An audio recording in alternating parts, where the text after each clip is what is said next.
Bom, boa tarde a todos, obrigado pelo convite. Eu vou mostrar aqui uma espécie de hibridização que eu faço, não, entre o trabalho biológico e estudos culturais. De fato, grande parte dos métodos que eu uso ainda são biológicos, mas as inspirações e as interpretações trazem mais essa questão cultural, sai do padrão um pouco da biologia, né? Então, nessa hibridização que eu falo, então, obviamente, como biólogo, eu tenho a inspiração inicial do Darwin, do darwinismo, do evolucionismo, da seleção natural, operando em qualquer momento, né, da sociedade existente, né? Trago um pouco a ideia de Raymond Williams, já um pesquisador que atua em estudos culturais, né, principalmente o texto Ideias de Natureza, né? Então, ele faz uma espécie de ontologia do uso da palavra natureza na cultura humana, e ele vai demonstrando, basicamente, que quando o homem fala da natureza, ele se desloca, ele fala como um observador, né? E não como parte da natureza. Então, agora, com inspiração no Raymond Williams, eu estou olhando o homem como parte da natureza. Portanto, a ação, o que vem do homem vai ser sempre natural, porque o homem é da natureza. E é uma parte da transformação social, tecnológica, afeta diretamente o sono. Na minha área, tendem a achar alguma coisa artificial. Eu estou falando, não, acho que é natural. É natural porque é da natureza do homem, então é um novo ambiente que eu já vou falar um pouco, né? Uma inspiração em Thompson também, né? Porque ele vai colocar para a gente essa questão de como se marca o tempo do relógio, né? Como a gente marca hoje, de fato, ele surge na transição do feudalismo para o capitalismo, marcando o tempo do trabalhador. De fato, a gente pode interpretar que o tempo do relógio é um tempo que não existe na natureza não humana. Ele só surge, é um tempo inexistente, é um tempo fixo. Esse tempo do relógio, então, surge com a interação, com a ação do homem na natureza. Bom, então, vou usar um pouquinho de Marx e Engels também, a questão do materialismo histórico dialético para interpretar os meus resultados também, né? E esses autores, o Liontin e o Livings, que me mostraram muito bem essa questão de como o processo evolutivo, o processo de seleção natural, de fato, é um processo dialético, né? No sentido de que, quando uma espécie se adapta ao ambiente em que ela vive, ela transforma o ambiente. E os indivíduos que nascem nesse novo ambiente, eles vão ser, então, moldados por ele, gerando, então, um novo movimento que é eterno. Então, isso eu vou interpretar os meus resultados. O que eu vou mostrar aqui, basicamente, são resultados pelo método da biologia, mas as interpretações vão ser híbridas, então. Olha, vamos ver se vai passar isso aqui. Acho que não. Bom, tudo bem, era um filminho da Terra girando, né? Tá bom? Então, o girar da Terra em torno de si, em torno do Sol, então ela vai gerar esse padrão de claro e escuro, que culturalmente nós vamos chamar de noite e dia, né? E esse padrão de claro e escuro, de fato, ele vai chamar para o que a gente chama de o dia, né? O dia de 24 horas. Né? Não existe nenhum organismo na superfície desse planeta conhecido que tem órgãos sensoriais para a rotação da Terra. De fato, nenhum ser percebe que a Terra está girando. Né? A gente percebe isso. Opa. Tudo bem, se você quiser deixar. Bom, a Terra gira, né? Então a parte que está virada para o Sol fica iluminada, a parte que está não voltada para o Sol faz uma sombra. De fato, é esse o fenômeno. Tá? Opa! E, bom, isso é uma temporalidade de aproximadamente 24 horas, tá? Que a gente absorve ela somente culturalmente, não há órgãos sensoriais que captam isso. Então, essa ritmicidade de aproximadamente 24 horas, de fato, ela é captada pela percepção da noite e do dia, na noite e do dia. E na cultura humana, na cultura científica, a gente chama de 24 horas, né, de um dia. Na verdade, é isso que acontece. Nós sabemos que no nosso olho e no nosso cérebro existem sistemas especialmente evoluídos, né, que evoluíram para captar o azul do céu. Então, quando há dia e o escuro da noite, são células especiais que ficam... aqui é a representação de um olho, né? Dessa região do olho que a gente chama de retina, que é uma espécie de um pedacinho do cérebro para fora do crânio, assim. Então, ali existem umas células especiais que a gente chama de células ganglionares, que elas são hiperresponsivas à luz azul do céu, né? E elas recebem aquela informação, a informação luminosa que chega no olho ali, ela é desconstruída, não existe luz dentro do cérebro, né? Ela é desconstruída, ela se transforma em energia elétrica. E a energia elétrica é processada pelos neurônios, de forma que, numa região especial do sistema, no cérebro, existe um processamento de 24 horas. Então, o nosso corpo é um corpo que oscila a cada 24 horas, que recebe a informação do ambiente a partir da rotação da Terra. Essa região no cérebro, de fato, ela é uma região muito associada às emoções, ao controle das vísceras, né? Então, ela espalha a informação de 24 horas pelo corpo. E, de fato, cada célula do nosso organismo ainda tem um mecanismo genético molecular que é capaz de marcar 24 horas.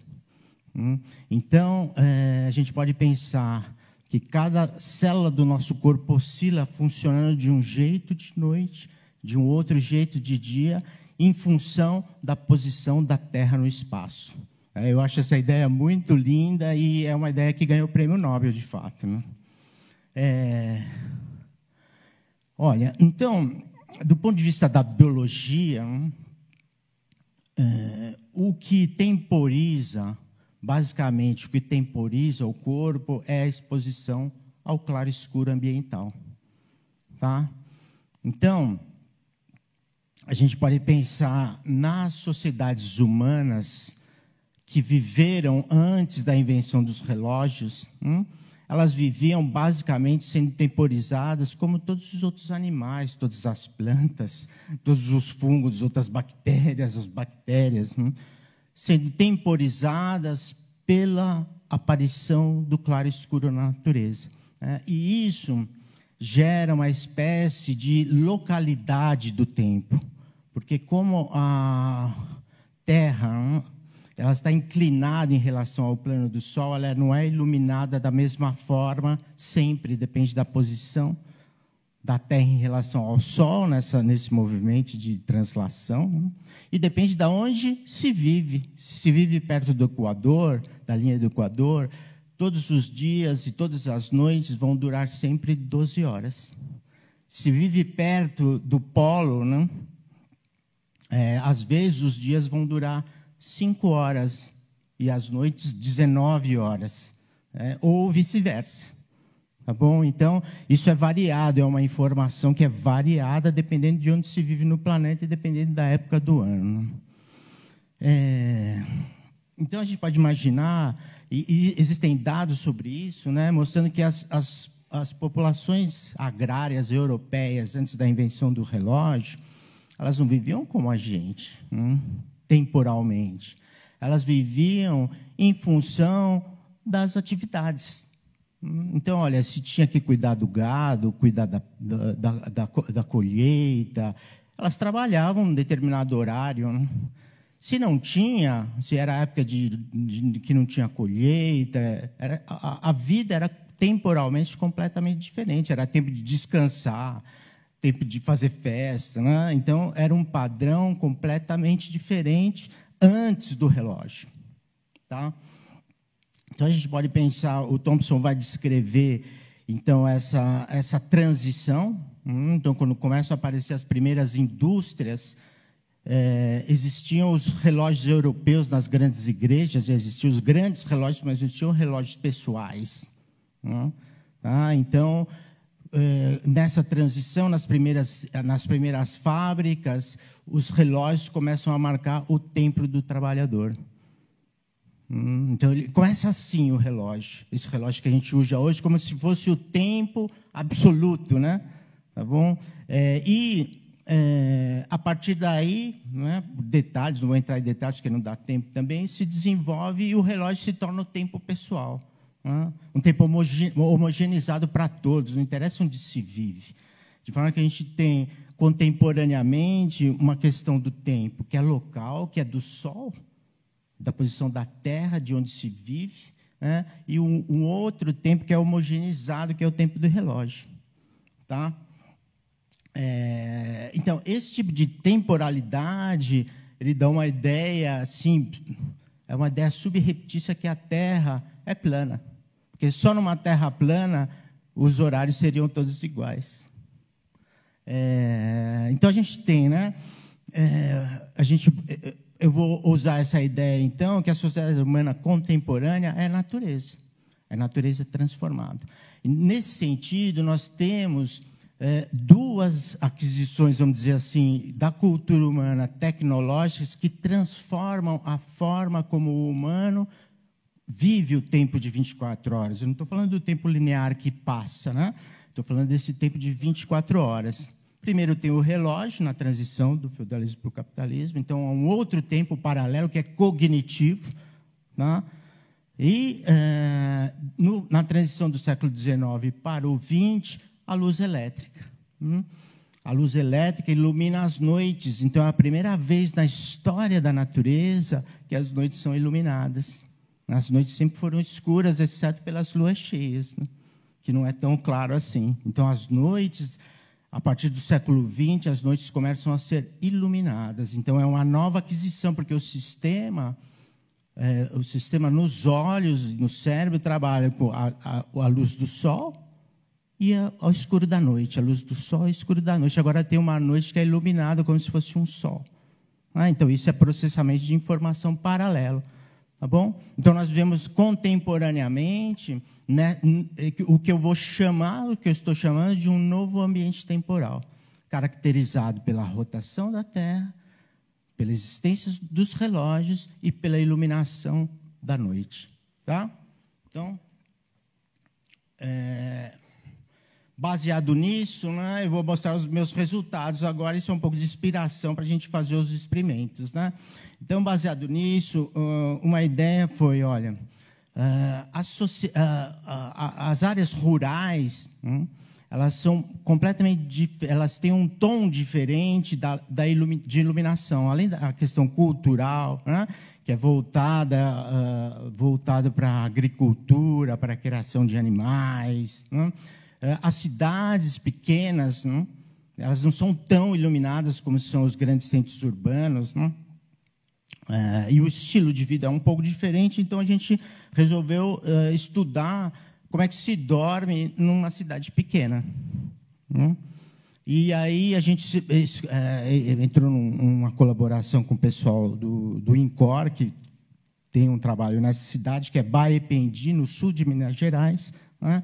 Então, é uma cidade com basicamente 20 mil habitantes, uma cidade pequenininha, então tem uma área rural bem extensa. Então, aqui estão as características da população, uma população razoavelmente mais velha, não tem, uma população no qual não tem nenhum estrangeiro, então tinha uma ideia de fazer um estudo genético também, então isso era bom, porque a gente poderia não tem fluxo genético de entra e sai, né? O fluxo aconteceu em algum momento histórico e paralisou, né? Tá? Então, parte da população ainda não é alfabetizada, né? E assim tem esse padrão mais clássico dessa família que se falou hoje aqui, né? Em que a mulher tem esse papel de mãe, de cuidadora da casa, ela fica em casa e o homem. Isso tem implicações no sono que a gente vai mostrar aqui para vocês, né? Olha, então a gente tem um padrão aqui. A gente tem o genoma de todos os indivíduos que a gente estudou, né? Então a gente no genoma, então existem hoje tem uma cultura de marcadores étnicos, né? Inclusive, em algum momento a gente pode discutir como que é essa visão daí, essa visão daqui, né? Tá bom? Então olha, então na nossa amostra, então apesar de ser no sul, né, no sul de Minas Gerais, uma cidadezinha pequena, então aqui tem com 1.300 indivíduos mais ou menos. Então cada linha, a linha está invisível, mas cada linha representa um indivíduo. Então o azul representa os marcadores para populações europeias. Então, o que a gente chama em genética de caucasianos, né? Tá? O vermelho representa marcadores para populações indígenas brasileiras, peruanas, né? Tá bom? Onde tem essa população indígena sul-americana, né? E o verde representa marcador para populações africanas, né? Tá bom? Então, aqui a gente vê mais ou menos como que é a miscigenação nessa cidade, né? Tá bom? A gente tem uma maioria que é caucásica, com maior parte do genoma caucasiano e uma parte que tem essa hibridização, essa mistura brasileira, né?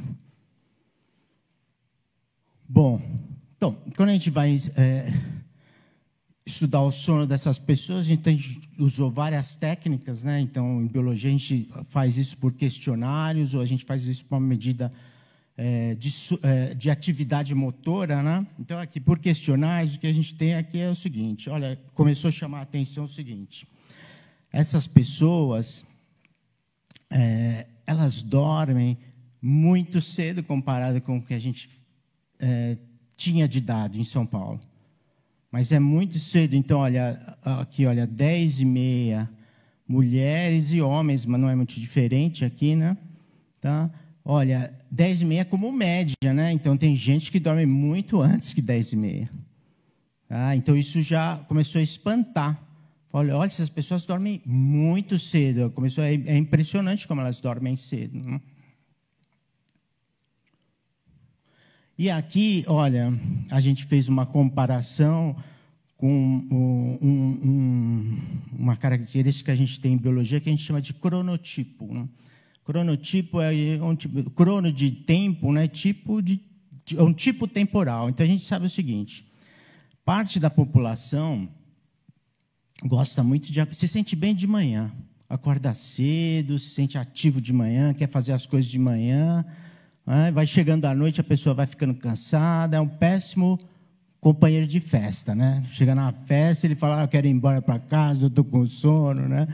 E tem um outro cronotipo que a gente chama do vespertino, né? Que é o contrário. Então, parte da população é vespertina, detesta acordar cedo, né? E vai chegando à noite, ele vai ficando bem, né? Vai para a balada, fica a noite inteira na balada, super na boa, né? Na verdade, a maioria da população é entre esses dois extremos, né?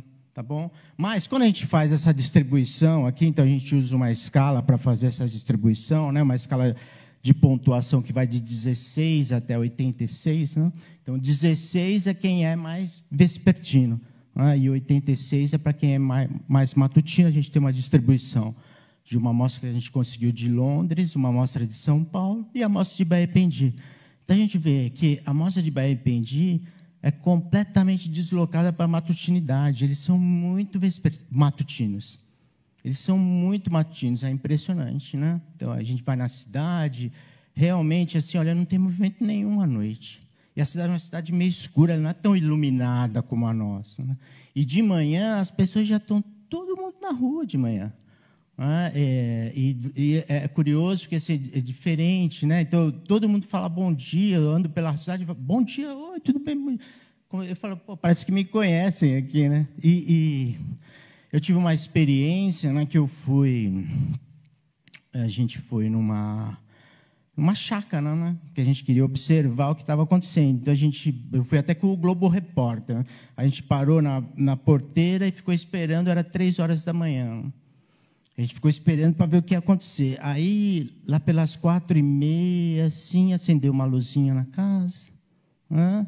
Aí, daqui a pouco, acendeu outra, deu 5 e pouco, a gente entrou, porque a gente viu que eles já tinham acordado, já estava todo mundo circulando. Né? Então, a mulher, a mãe, ela estava no fogão de lenha, tal. O pai e o filho mais velhos começaram a cuidar dos animais, e já era escuro ainda. Né? Tá? E as crianças menores deixam dormir. As crianças menores vão dormindo, enquanto os outros vão fazendo as suas obrigações ali, as suas tarefas, de fato, associadas ao modo de vida. Né? E olha, e o seguinte, e aí eu apresento essa cidade como uma questão de que eles dormem mais cedo, como uma questão cultural, mas olha que interessante, tem uma medida fisiológica que acompanha isso, não é só comportamental, é também fisiológico. Nossa, nem comecei ainda. Então é o seguinte, eu vou dar uma apressada aqui, né? Tem um hormônio que a gente chama de melatonina, né? Então a melatonina é um hormônio de escuro, ela só aparece no organismo quando está totalmente escuro, né? Então ela marca a noite no organismo.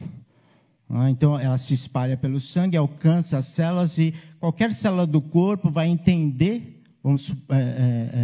que é noite porque tem melatonina circulando. Né? Então, por exemplo, as células, os adipócitos, células de gordura, sob o sinal de melatonina, eles são resistentes ao sinal de insulina, então eles não absorvem açúcar, eles quebram a gordura e jogam no sangue.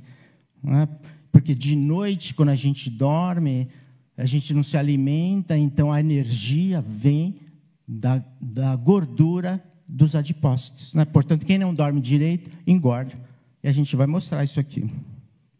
Então, olha, isso aqui, olha, então, o início de secreção da melatonina, uma medida que a gente faz em biologia, em Baependi, é 8h da noite, é muito cedo. A gente só encontrou, isso aqui é uma gama de estudos que fizeram isso como a gente. Então, praticamente no mundo é o lugar mais descrito mais cedo que acontece. O lugar mais cedo ainda é em Chapuri, que a gente foi em Chapuri uma vez, né, e a gente fez uma medida lá, e é mais cedo ainda que Baependi. Né? Olha, mas ele só mostra o seguinte, ó. Então, existe um fator fisiológico que está acompanhando o fator cultural de dormir cedo. Então, a gente vê aqui, olha, quando a gente olha mulheres e homens, né? Mulheres e homens. Então, isso aqui, essa medida é o seguinte, olha, a atividade está se mexendo ou não, né? Então, quando não está se mexendo, provavelmente está dormindo. Tá? Então, é o seguinte, olha, em cinza é um homem e em preto uma mulher. Então, o que a gente vê? O homem, né? Isso aqui a gente encontrou em média, em Baependi, ele acorda antes, ele começa a se mover antes.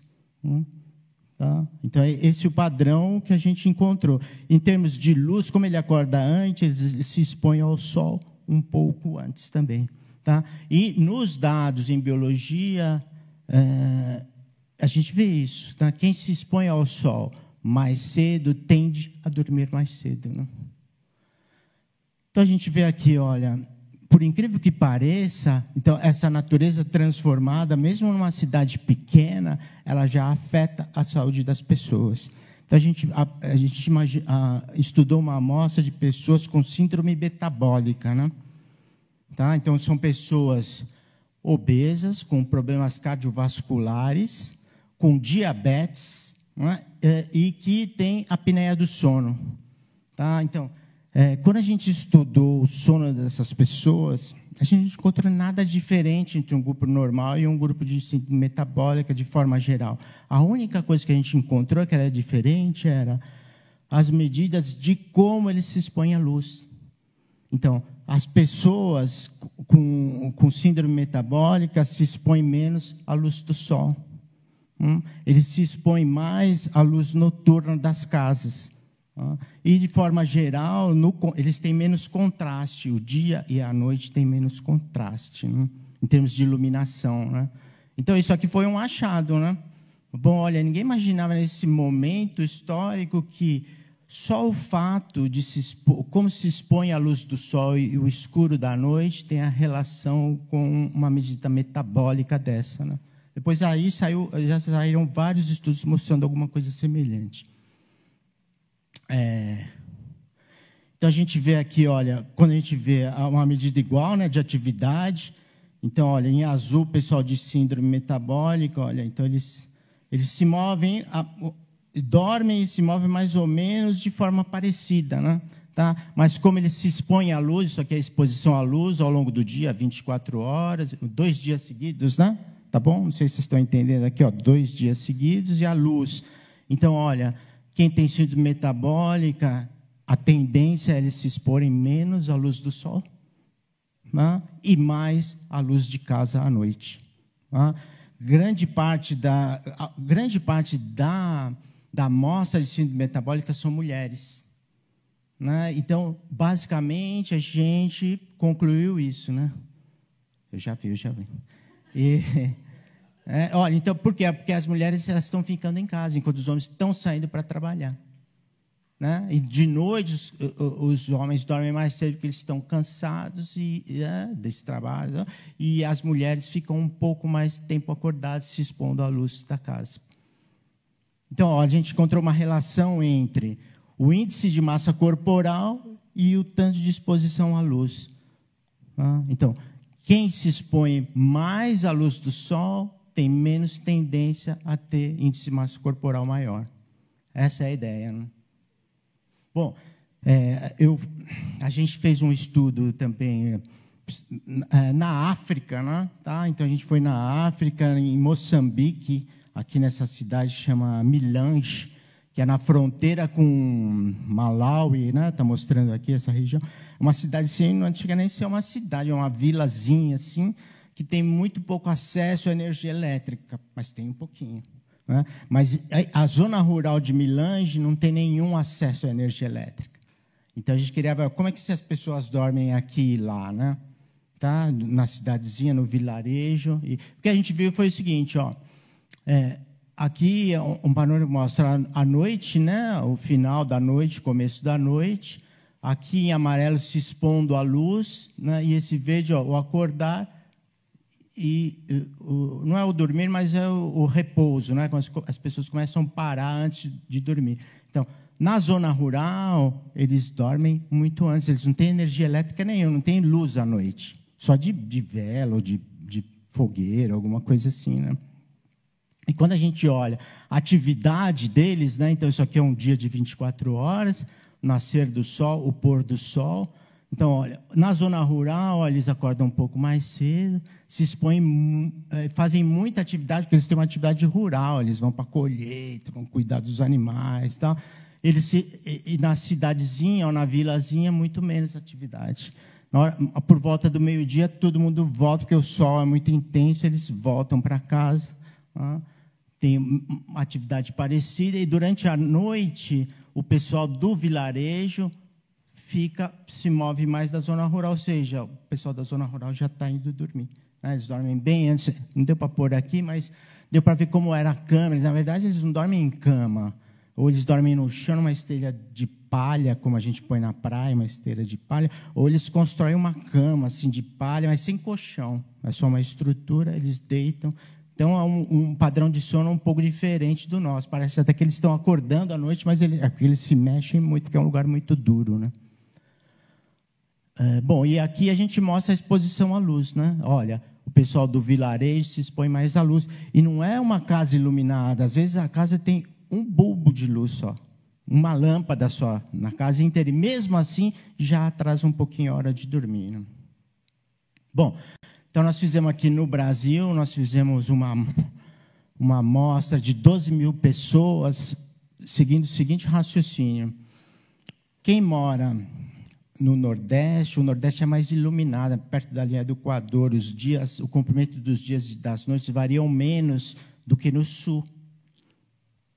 Estou chegando no fim, eu vou trazer um pouquinho. E o que a gente viu, né? Então, a gente viu o seguinte, olha, do Nordeste para o Sul, até o Rio Grande do Sul, a gente tinha amostras, né, desde Natal, Maceió, até Porto Alegre. As pessoas dormem mais cedo no Nordeste do que no Rio Grande do Sul, e nas regiões intermediárias, como São Paulo, é intermediário também. Então, mas, olha, todas as pessoas estão sobre o mesmo relógio, olha que interessante. Então, os horários do comércio, os horários das escolas são muito semelhantes, mas as pessoas não dormem e acordam nos mesmos horários. Por quê? Porque elas estão expostas a um padrão de claro e escuro que é diferente. Então, é uma equação do claro e escuro, que é ancestral, mais os tempos contemporâneos, que é o tempo do relógio, que é cognitivo, e a luz à noite. Então, olha, quando a gente vê aqui em São Paulo, uma amostra aqui em São Paulo, então a gente vê o seguinte, olha, durante a semana, isso aqui é uma média, né? Horas de dormir, horas de acordar. Olha, aqui, olha, é 1h da manhã, a média dos nossos estudantes aqui, né? Então, isso aqui não vou entrar em detalhes, que isso é uma versão gene, que a gente estava estudando genes também. E isso aqui é durante a semana, e no final de semana piora muito mais. Né? Bom? Então, olha, é muito diferente. Né? Então, olha, a equação é outra. Se está em Natal, em Recife, em Baependi, ou em São Paulo, no Rio de Janeiro, a equação que vai gerar, né? A resultante hora de dormir e duração do sono é completamente diferente. A gente fez um estudo aqui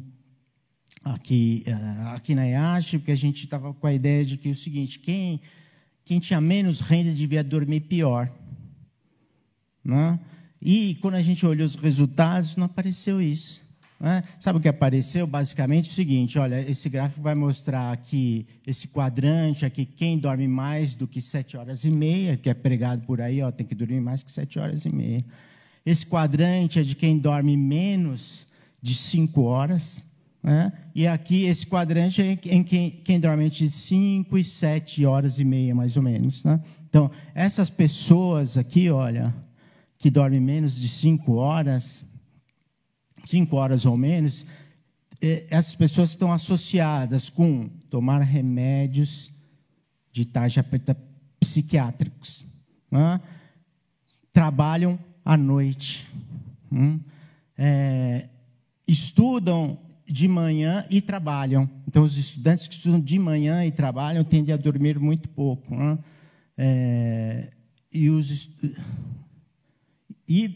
Por incrível que pareça, os estudantes que estudam de manhã e não trabalham também dormem pouco, porque eles têm a tendência a dormir tarde em São Paulo. Entendeu?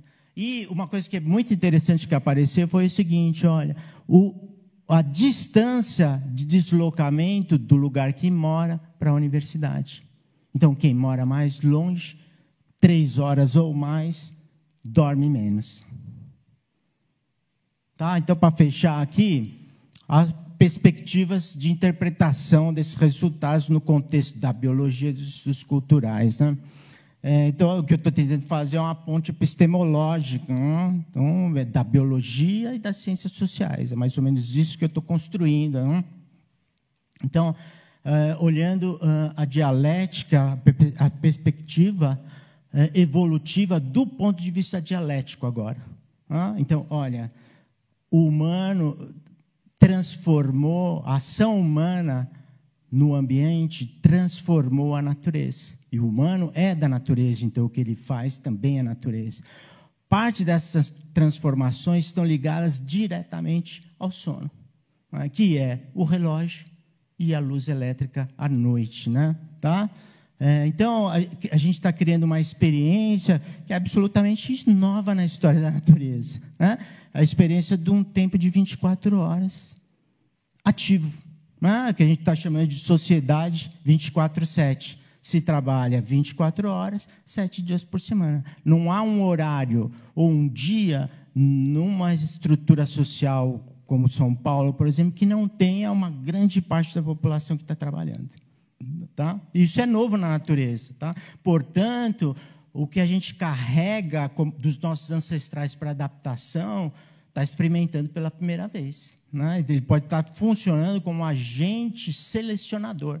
Né? Então, parte da população está ficando doente. Né? Então, essas pessoas não estão adaptadas. Né?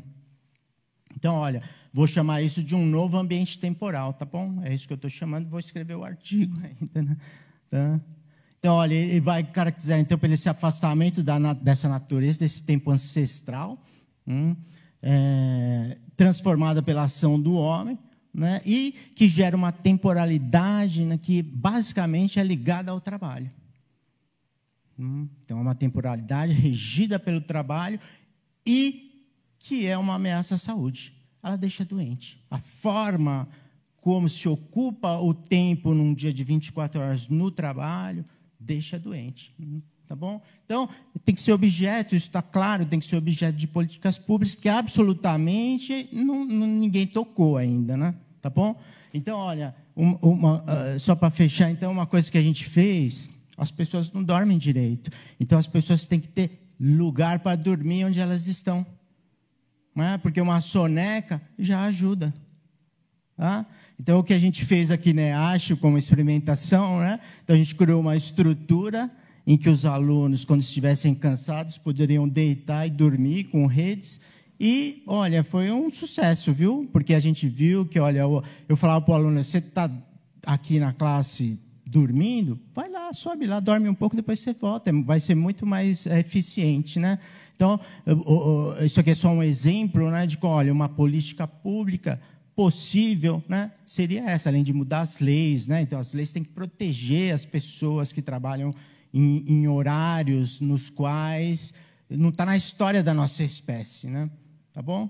Então, basicamente é isso, eu trazia um pouquinho, obrigado, viu?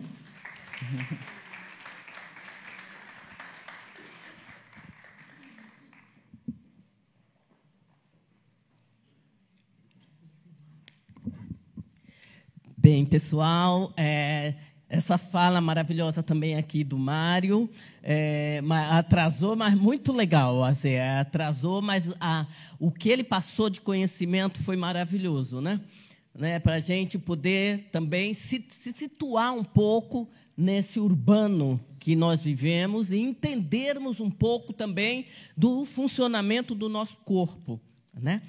Bem, dado o horário avançado aqui, nós vamos lançar apenas 2 perguntas aí, né? Ou seja, o palco, né? Vocês aí, né? A plateia vai lançar 2 perguntas aqui, né? Para a professora Maria Ribeiro e para o professor Mário Pedrazoli, tá? Então, quem quiser fazer as perguntas, façam, né? E depois, aí, então, nós vamos encerrar a mesa, né? Eu vou aqui fazer uma reflexão, tanto da fala da Maria Rita como do Mário também, né? Para, enfim, a gente poder fechar, tá bom? Alguém tem questões a fazer?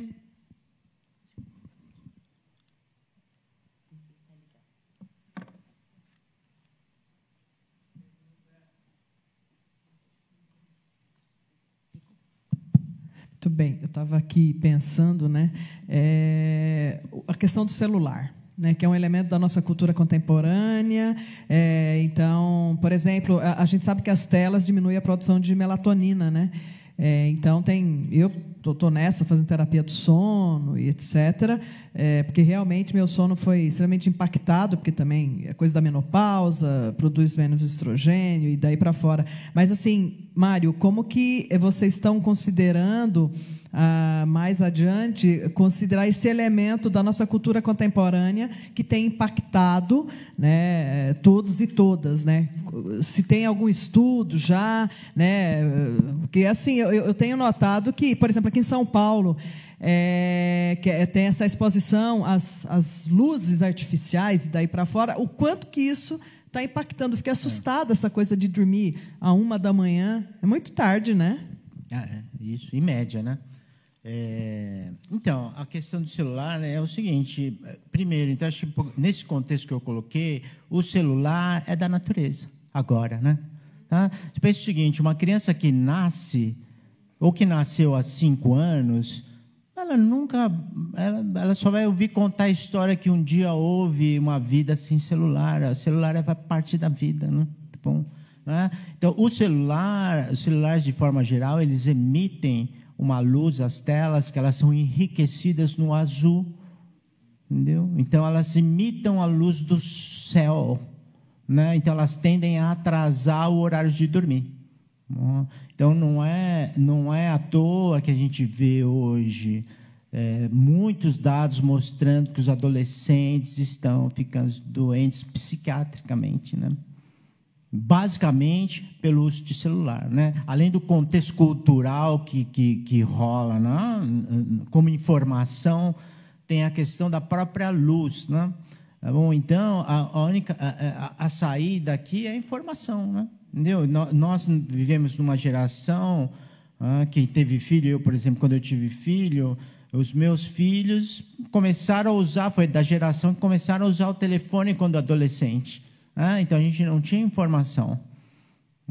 Tá. Hoje se tem informação. Então, quem está tendo filho agora já tem que saber que em um determinado momento... Essa é a informação que a gente tem que passar. Que o filho dele vai usar o celular, que o celular tem a questão da informação que rola ali, que gera um padrão diferente, que é novo na natureza também, como se comunicar, né? Tá bom? Diferente a gente se comunicar aqui, a gente se comunicar por lá, né? Pelo telefone. Além disso, tem a questão da própria luz que o celular emite, né? Então, assim, basicamente seria usar menos, mas como usar menos? Essa que é a grande questão, né? $1 milhão. Quem tiver a resposta. Mais uma questão, pessoal. Aqui para a mesa. Aí. Lá atrás, Sandra.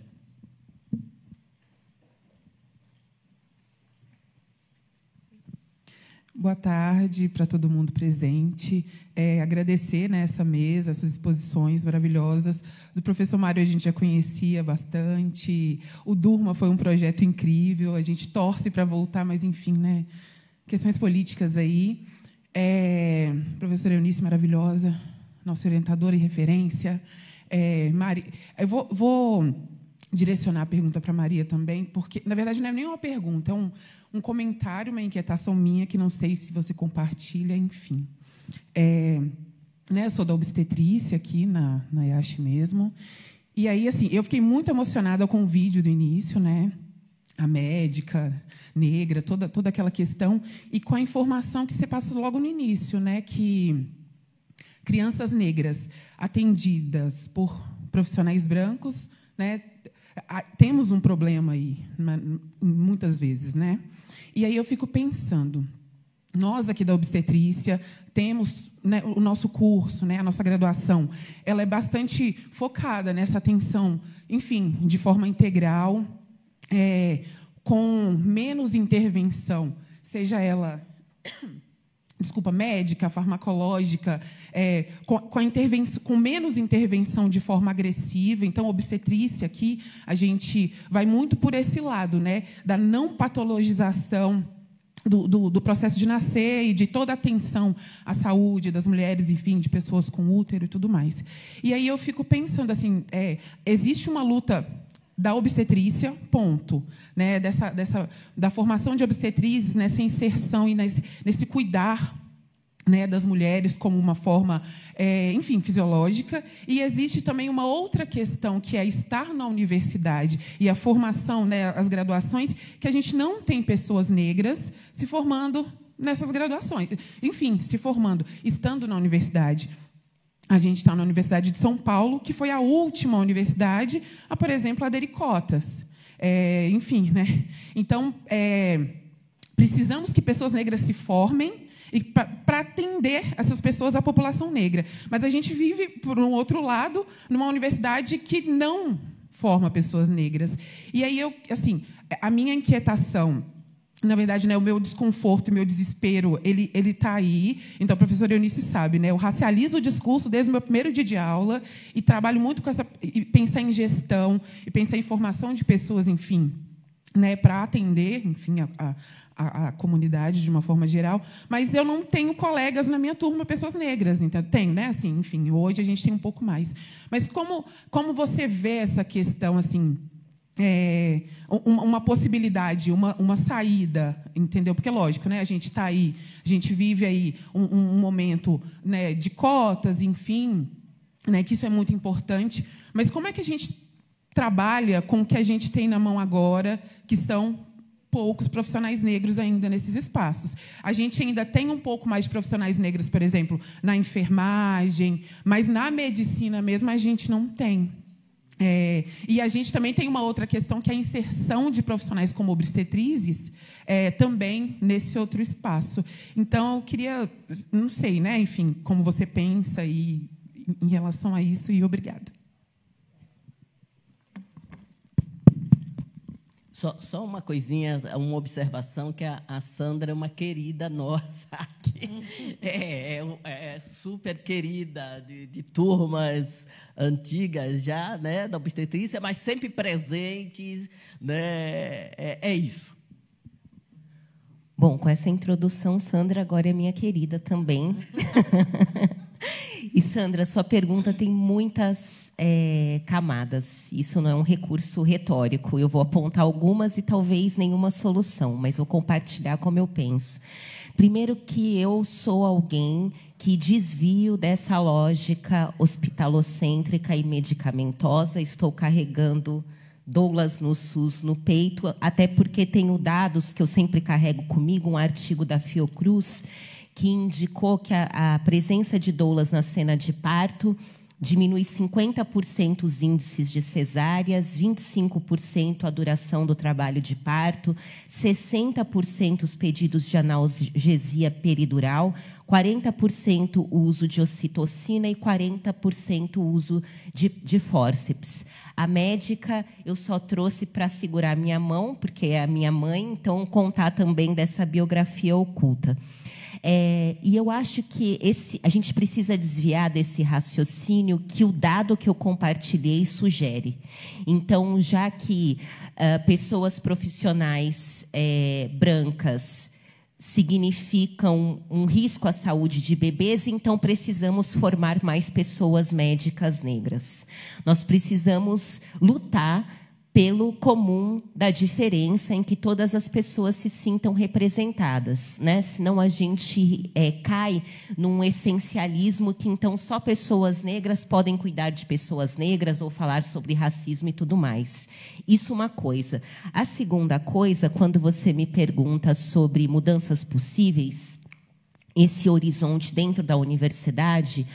Ontem, na PUC São Paulo, aconteceu, eu tive a oportunidade de oferecer uma aula magna que marca o início de cursos obrigatórios de letramento racial em toda a universidade. Essa aula, especificamente, era dedicada a pessoas funcionárias e corpo docente, e foi uma demanda de um coletivo, o coletivo Saravá, de pessoas negras, e as demandas, elas davam conta de um currículo, então, antirracista, cotas trans e um curso obrigatório para toda a universidade que se ocupasse com relações raciais e de gênero, né? Isso é importante dizer, porque a luta antirracista negra, ela não se ocupa com negros no topo, a favela venceu, né? Enfim, é a luta por um comum, uma sociedade em que todas as pessoas se vejam representadas.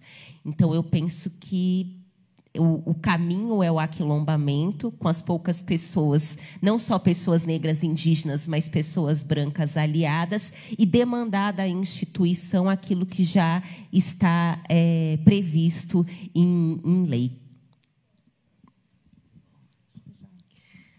Bom, pessoal, acho que é a última mesmo, porque nós estamos assim em cima da hora, né?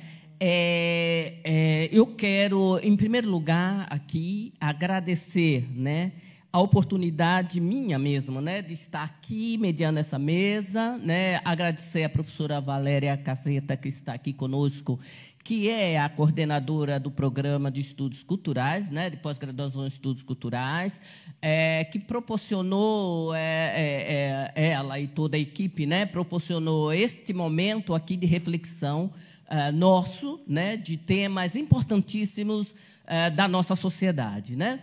E agradecer à professora Maria, que, assim, em primeiro lugar, eu tenho uma coisa aqui para falar sobre a fala dela, né, que eu vou falar rapidinho, né, tem os meninos aqui que os mantores, né, mas eu vou falar rapidinho, porque é uma coisa muito importante que eu acho da gente sair com essa reflexão, né? Que, assim, primeiro, essa resposta que ela deu a Sandra, né, de que a questão aqui é que todas as pessoas se sintam representadas na sociedade. É esta a questão, tá certo? Então, a questão é esta. E um